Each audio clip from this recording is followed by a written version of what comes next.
Once Upon a WTF, Frankenstein, not your Disney daddy's fairy tale. Hey there, creeps and weirdos. Welcome back to Once Upon a WTF, where we rip the glitter and corporate polish off your favorite childhood tales and show you the raw, dripping, bloody pulp underneath. If you're new here, congrats. You've just found your new favorite dark rabbit hole. Today, we're looking at a classic monster story that has absolutely nothing to do with bolts and necks or slow-mo groaning.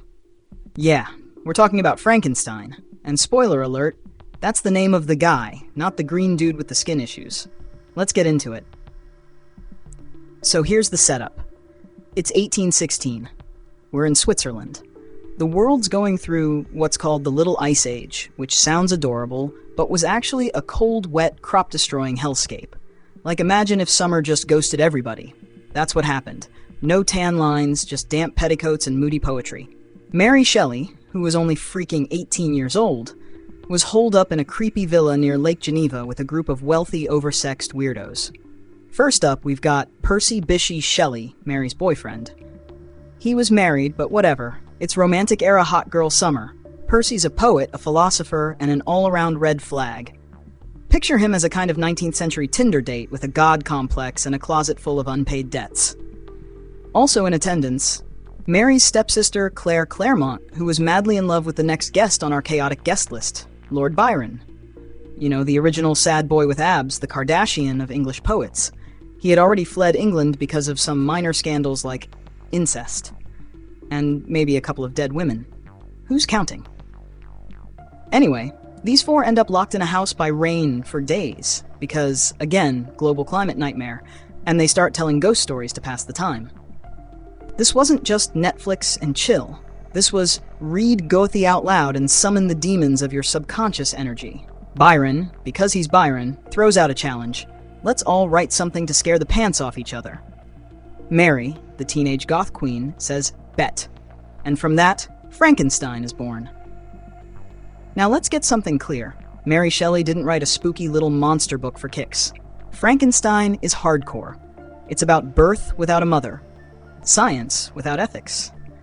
And men who should probably not be allowed within 10 feet of a laboratory. It's about what happens when you ghost your responsibilities and your trauma swipes back with a vengeance. Victor Frankenstein is this angsty med student who decides he's going to DIY himself a human out of stolen body parts. And somehow, in the middle of all this, no one asks where he got the eyeballs. But let's not dwell. The creature he builds? He's not some mindless golem. This dude is philosophical. He reads books, learns languages, watches families like some tragic incel David Attenborough. All he wants is a little love and a place to call home. But everyone, including Victor, is like, ew, no thanks, and runs screaming.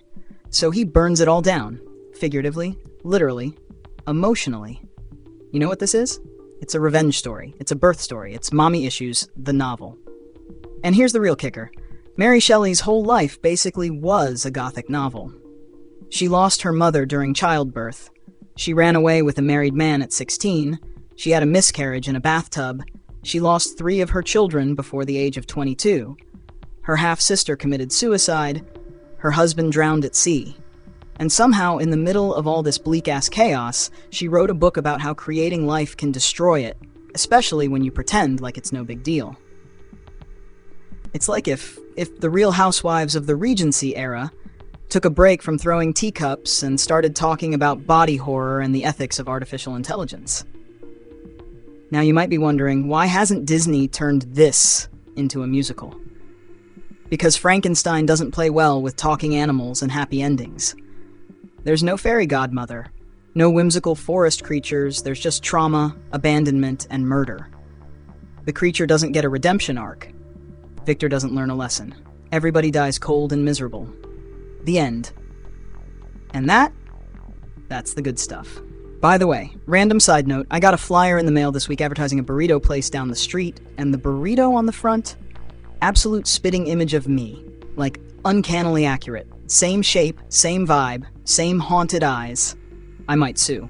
Or at least go get one and cry while I eat it. Anyway, Frankenstein isn't just the first science fiction novel. It's the first daddy left for milk and never came back because he accidentally created a vengeful god out of meat parts novel. It's not about science going too far. It's about people not going far enough when it comes to love, responsibility, and basic decency. So if you're out there thinking this story is just about some big green dude with bolts in his neck and a speech impediment, nope. That's Universal Pictures talking. That's peak stage play. That's Hollywood doing what Hollywood does. Sanding the jagged edges off a horror story written by a traumatized teenager surrounded by narcissists, creeps, and the coldest summer in history. Mary Shelley saw the future, and it was full of tech bros trying to replace God and monsters begging to be loved. And that is Once Upon a WTF.